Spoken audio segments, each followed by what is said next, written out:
Ja, meine sehr verehrten Damen und Herren, herzlich willkommen hier heute Abend in der Bibliothek des Konservatismus zu unserer Buchvorstellung mit Douglas Murray, Der Selbstmord Europas, Immigration, Identität, Islam. Ein herzliches Willkommen natürlich auch dem Referenten des heutigen Abends, dear Mr. Murray. Welcome to the Library of Conservatism here in Berlin. We are glad that you are here and have taken the long distance from London to speak to us. Thank you very much.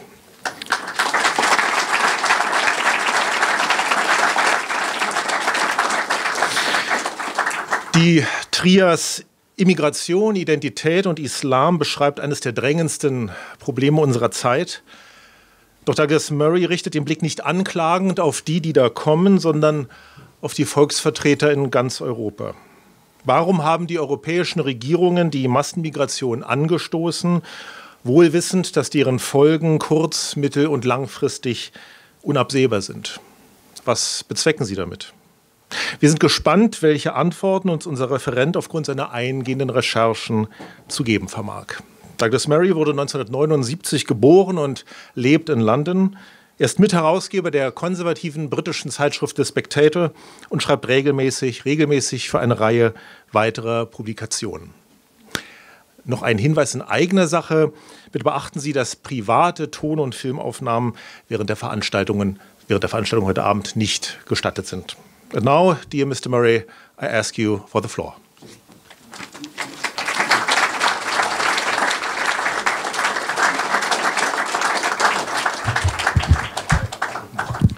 Well, thank you very much, and good evening, and thank you so much for coming out. It's a great pleasure to be back in Berlin. I've been here quite a lot in recent years, but it's always an enormous pleasure to be back. I should apologize, first of all. I can read a little bit of German, but I can speak absolutely none, and I can understand very little, and I'm going to have to guess that what you just said was polite. We'll speak afterwards, maybe, if it was otherwise. But I was also asked, I normally speak from just from notes, and because I was aware that there would be a simultaneous translation in German, I've had to write out these remarks, but I'll stick as closely as possible to my text. And also, I should say, I'm hoping to leave as much time as possible for questions and discussion after my initial remarks, because it's always a part, at any rate, that I find most interesting. So yes, let me just get going. It's 2 years, almost exactly now, since The Strange Death of Europe was published in English. Since then, it's been translated, I think, into every European language. I think the Spanish is slightly slow, but apart from that, it'll have been every single one, I think, by the next few months. And it's also come out in German, of course, and in many other languages, including Korean, Chinese, Hebrew, and very soon Arabic, which I'm delighted by, I have to say. But as those of you who have read the book will know, it covers the migration crisis not just of recent years, but of recent decades. And that's a crisis that I see as having sped up, though not necessarily reached a peak, which may yet be to come in the events of 2015. And as well as describing what I saw firsthand, the points of entry in southern Europe, in Greece and Italy in particular, the book is also an attempt to reflect on the deeper crises and questions which I think are underlying this continent of ours. The thought I had constantly in 2015 and 16 as I was traveling was the same one that I'd had for years and I still have now. And it's something like this. Why would any society do this to itself? What is the aim? What is the limit? Are there any limits? And I try to encapsulate this in the book in the following question. Can Europe be the home for anyone in the world who wants to move in and call it their home? Now, our public and political discourse pretends that the answer to that question is yes. But I think that the answer is no. And I believe that most people in Europe, Even many people in positions of power, once pushed on the question, will also answer no. But this means that we are confused. If the whole world cannot be there, but be here rather, then who can be here and why? And this is the much harder question, who cannot then be here? Obviously, the melding of asylum and economic migration and of legal and illegal immigration have made all this far harder to address than it should be. But at the root of the uncertainty is this uncertainty at who we should allow in and who should be kept out. And I understand this discomfort, especially perhaps here in Germany, about having any such discussion at all. But it seems to me that these are the sort of hard questions we have to be able to ask, and indeed try to answer. A poll carried out by Gallup last year found that around 1/3 of all the people currently living in sub-Saharan Africa would like to move in the years ahead. So we better think about this better, deeper and faster than I think we've been willing to think about it over recent years. But perhaps I might mention at the outset the thing that's particularly struck me in the last couple of years. To be horribly reductionist, there's really two sides to my latest book. There is an us side and a them side. The them side is the consideration of the people who've come into Europe in recent years. The numbers, the origins, the causes, the consequences, and much more. In the responses to the book from some reviewers and also some people who've actually read it, focus has been mainly, indeed almost entirely, on this aspect of my work. It is understandable in many ways. It's a matter which has colossal impact and effects on the lives of all citizens in Europe, for the good as well as for the bad, and it is something which stirs great passions, again, for the good as well as for the bad. There are still people who claim that almost any discussion in this area is racist, or if not racist in itself, then likely to give rise to racism, proto-racism, racism facilitation, or racism adjacency, to adopt one of the new accusations, which means you were once standing beside somebody who could plausibly be described as racist. The people who deploy these accusations aim to effectively ring-fence or cordon off with a cordon sanitaire this great question of our time and preserve it from all and any reasonable challenge or discussion. I'm glad to see that across Europe these particular boundary police are everywhere losing their power. Nevertheless, there are very serious considerations arising from their concerns. We do indeed need to make sure that there are ways of thinking and speaking about migration that we find that do not alienate or make aliens of people who have been invited to Europe, have integrated into Europe, and who in many cases have given a great deal to Europe. So how do we ensure that we can make criticisms which are necessary without making judgments which are too sweeping or too uncomfortable? What's more, how do we avoid the legitimate part of that fear of some detractors and critics? How do we ensure that those extremist groups on the far right that do exist, to a greater or lesser degree in every society, get no opportunity to grow or get succor from the whole issue under discussion? Only, I would say, by allowing ourselves to think, speak, write, and discuss freely. And that includes the freedom to, and the right, indeed, to make mistakes, so that we work out as we go along what is sensible and decent debate and what is not. Shut the debate down, and you not only condemn our societies to repeat our mistakes of recent years, but you hand the best possible recruiting sergeant to those extremists that do exist, albeit in tiny numbers for now, thank goodness. But if there's any particular point of pride to me in the success of my book, it's really solely in the fact that so many people, from members of the public to politicians across Europe, have told me that it has helped them to some extent to think more deeply and speak more freely about some of these matters. However, as I say, this issue of immigration is, as I see it, only one half of the purpose of the book. The other half is the us part. What is it about us, the peoples of Europe, that would mean that we would open up our home to almost anybody in the world who wants to come here? First, by inviting large worker populations. These people, as Chancellor Merkel said in her 2010 Potsdam speech, were not expected to stay. But very predictably, of course, now we realise they did stay. And then over time, this idea slipped into allowing migrants to come to Europe even if there wasn't a job for them, or if they had none of the necessary qualifications or competencies to get a job. And from there, we ended up in the surge of 2015, a surge, I would remind people, that meant by the EU and Frontex, the border agency's own figures, a majority of those who arrived in 2015, that's at least 60% by the Frontex figures, had no more right to be in Europe than anyone else in the rest of the world. That is, people who had no asylum claim, but who are coming to Europe because they believe they can have a better life here. How did we get to that situation?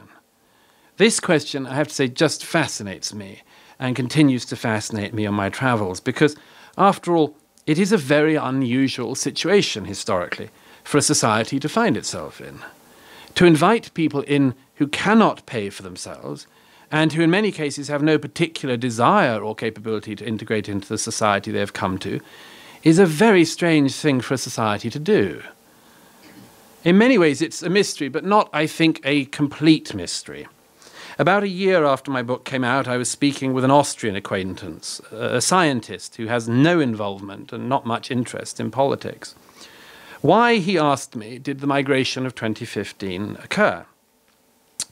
And among my many answers was, I said, and obviously the war. Which war, he said.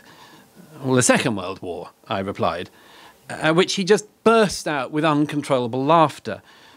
Now, of course, I don't want to read too much into the laughter of one Austrian scientist, but I understood it, and it spoke to something that was one of the things that's been much on my mind since I've been arguing about the contents of this book with various critics. See, we all know, and I don't need to tell you, that the last century still hovers over everything, as perhaps it should. It's not as though we're that far away from it. So we're still trying to work out what our reaction to that century ought to be. That is why I spend a whole chapter of my book on the question of guilt, historical guilt. Again, it's a subject which the average German knows much more about than the average non-German, but it's sometimes necessary to identify the thing right beneath your nose, even when you are tired of it. In the reactions of some Germans to the arrival of trains into Munich and other stations in 2015, I saw something that was so far beyond ordinary behaviour that it required not a social scientist or a writer, but a psychiatrist. It's not normal. It's not normal that when unidentified people, mainly men, from a bewildering array of countries, come into your country, that you should welcome them as though they were a football team, returning to their hometown after an unexpected triumph.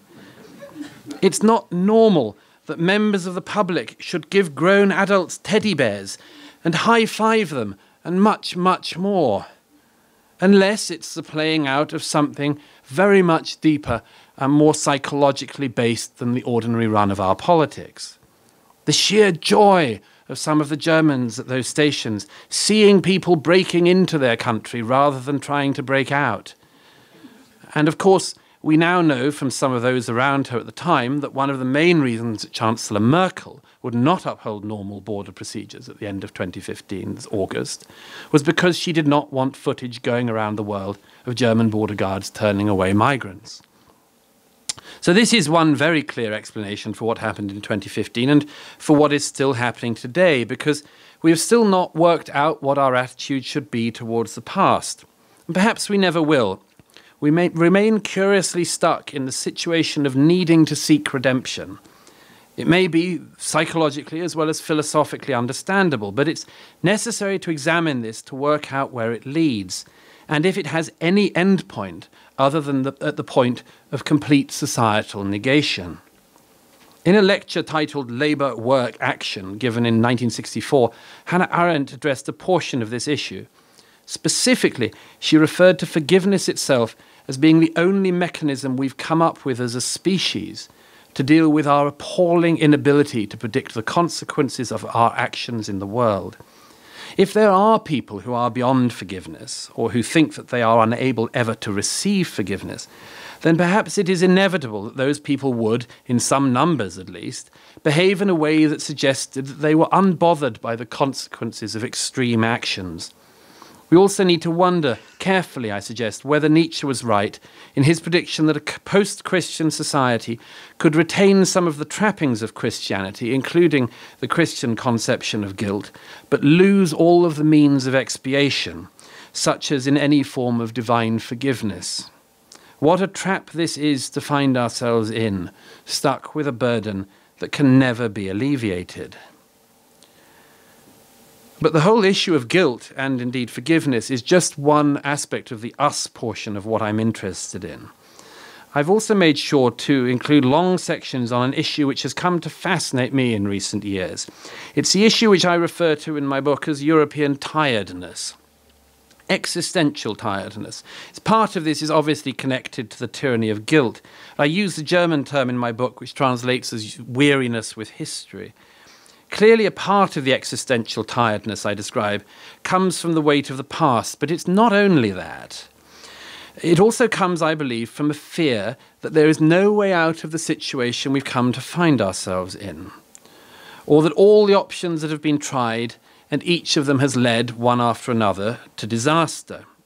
I'm very fond of an analogy that the French philosopher Chantal Delsol used in a book written in the 1990s. Her analysis, written in the immediate aftermath of the fall of the Berlin Wall, was that modern European mankind finds itself in the position that Icarus would have been in had he survived the fall.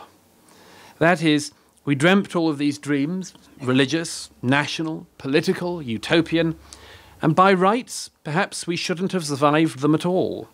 All these races to the sun. And yet we did survive them. And we find ourselves here, bruised, battered, singed of wing, but still alive. So what do we do? One answer, which Del Sol saw in the 1990s, and she saw was one of the solutions that the Soviet officials who'd seen the emptiness of their own vision had already arrived at, is simply to have fun. To date, this is just about the only life justification we've settled on in Western Europe over the last 30 years. And so long as living standards rise for the rest of time, the rest of possible time, it would potentially remain a solution with a following. But it is striking, this loss of purpose. Striking because there is also that thing that I call the sense that the story might have run out. I don't have time here to go into the full detail of what I mean by that phrase, but I attempt to show that it's totalistic. It's a sense which permeates all of our artistic culture, our musical, literary and visual arts culture. The sense that the best has been done and thought and said, and that we are left playing around in the debris, making not very convincing additions to the rubble. It is my own view that German art, especially in Richter and Kiefer, among others, both epitomise and in some ways carefully give an answer to this conundrum. But I believe that the same sense can be heard in much of academia. There was a pivotal point in my thinking on some of this at a colloquium at Heidelberg that I was involved in some years ago as a participant. In that room, I describe in the book the full horror of German thought that came cascading down on me in that room. The realization that not just all of the most interesting ideas were cordoned off, as if there was police crime scene tape around them, but that whole words and concepts. At one point I used the term culture, and there was an almost complete breakdown in the room.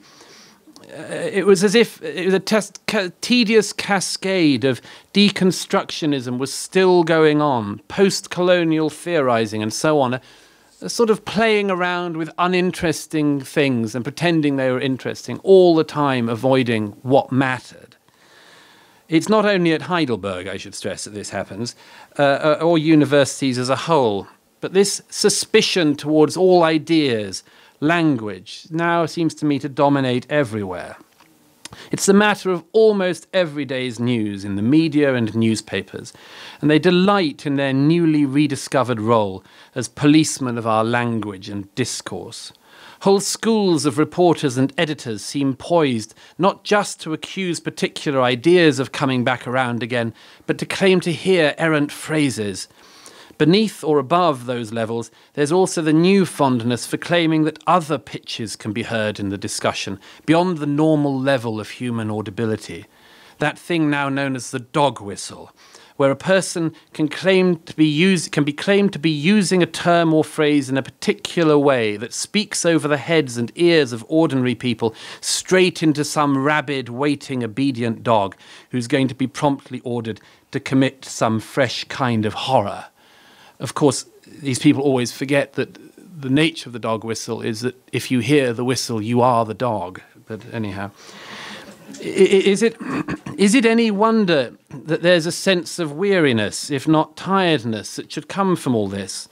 The fact that we've closed off not just ideas, but language itself, and turned what is behind that closed door, that police-cordoned tape, into this heavily mined area. I think we find ourselves in the position that chess players among you will know as Zugzwang, the position where you have to move, but no position you can move to could possibly improve your situation.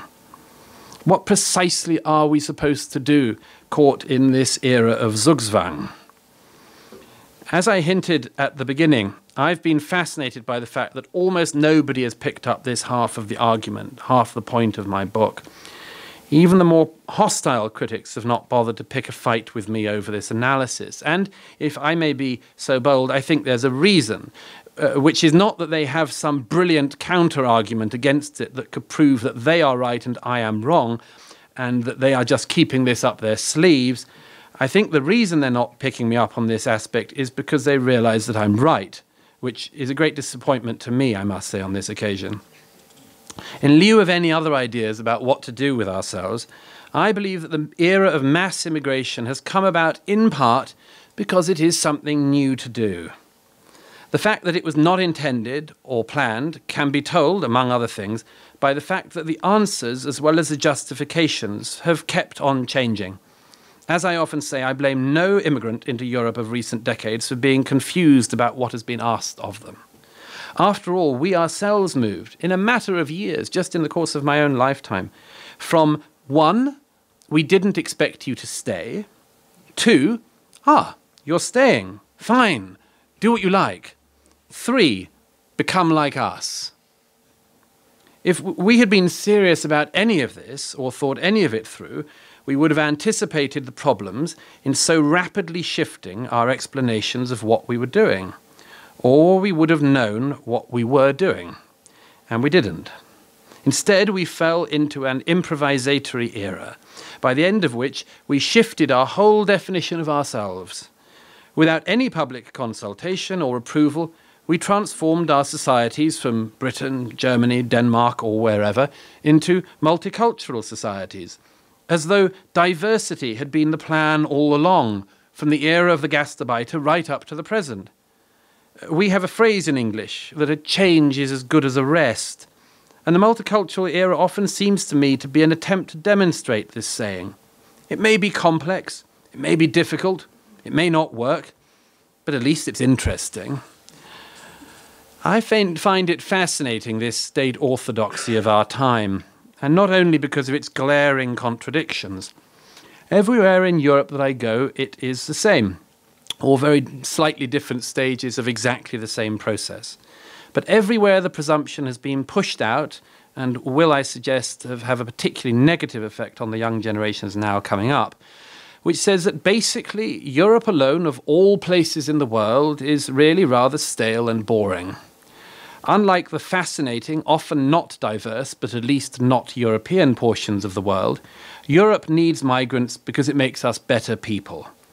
They make us more cultured, more interesting, and more tolerant, among many other things. At least this is what the orthodoxy demands we believe. Now, of course, it would be thought rather rude to go to sub-Saharan Africa, for instance, note the relative lack of Europeans, and suggest to them that if they really want to be successful, or indeed interesting, they could do with an injection of Germans into their neighbourhood. Nobody preaches that the Chinese should become a migrant society because they need to become more diverse. Nobody thinks that China's success or otherwise in the coming decades depends on whether it can be more multicultural or diverse. This idea, these themes, are, I suggest, only really ever practiced on Europeans. And I think it is understandable if Europeans, especially younger Europeans, begin to notice this and become increasingly resentful about the deal that they're being offered. There is a follow-on question as well, of course, which is exceptionally difficult to address, which may be why people don't bother to address it. But it's this: if diversity is such an unalloyed good, is there any limit to the benefits it brings? Is there any stage at which a society has had enough diversity, or must more always mean better? One point I try to make on this is that it is hard, like all hard questions, for very good reasons. A certain amount of diversity does bring certain benefits. It allows us to learn things we may not have learned and develop understandings we may not otherwise have acquired. But once we've got those ideas, once we've learned what can be learned from the arrivals from a particular place, it's not clear to me that it's the case that the next 100 people bring 100 times the same amount of benefit, or that 1 million in a year, to pluck a number from the air, increase our learning 1 million times over. Rather, it seems to me that the benefits on a cultural level flatten out fairly fast. Now, exactly when or where is not at all clear, but the fact that these particular benefits diminish at some stage seems to me to be irrefutable. And then there's the most difficult question of all in all of this. If a society benefits culturally from a certain amount of immigration, is the benefit the same from each and every place? Is it the case that the first 1,000 Eritreans to arrive in Germany bring in the same amount of cultural advantage as, say, the first 1,000 Japanese or Chinese? How do we identify this? And are we at any stage allowed to say what we find as a result? Almost certainly not, or at least not for the foreseeable future. For the foreseeable future, it's necessary to stress the benefits of all immigration and stress that the benefits which accrue come about absolutely equally from each culture and country on the planet. It is an uncomfortable position, but it's the one we've decided to settle on. Now, I'm conscious I should start to try to wrap up these opening remarks and hand over to you for questions, but before I do, I should mention that there is one other aspect to all of this which I encounter wherever I go, and if I don't address it in my remarks, I'll certainly get it in questions, so let me preempt it. The question is usually something like this: why is Eastern Europe different? This, I have to say, is, I think, a fascinating question, and one which takes an awfully long time for me to answer in full. But it's striking because it's so obvious to anybody who travels in Europe these days. As part of my work, I find myself still in a different European country every week or so, and I have the enormous pleasure in continuing to follow all of the trends I write about in my book. But this trend in particular, the difference between East and West Europe, just seems to me to get more marked with every visit. Central and Eastern Europe, especially the Visegrad group, have undoubtedly decided to take a different path from the western half of Europe. They've seen us struggle with immigration, they've seen us struggle with integration, they've weighed up the benefits, and they've listened to their publics, and they've decided that they will not go the way that we have gone. But this decision is not solely an East-West divide. It is one that exists to a certain degree, and a fascinating degree, in other often apparently similar countries. I was in Denmark again last week, and it seems to me that the futures of Denmark and Sweden, for instance, are likely to be very different in the years ahead. Having had something of a warning shot in 2005 with the cartoons crisis, the Danes decided, broadly speaking, to be very careful about continuing to make some of the presumptions that their neighbours were still very gleefully making. And so, in 2015, while Sweden, like Germany, chose to put itself at the front of the queue of countries willing to accept whoever walked into them, Denmark chose to duck. I think they made a wise choice, obviously. But, I say this in closing, it's a reminder that the decisions about which people are often fatalistic in Europe, or think these decisions are taken at too high a political level, can in fact be affected by the governments and by the peoples of individual countries. That is, I think, as it should be, and is a cause for a small amount of optimism to end on. I hand over to you. Thank you.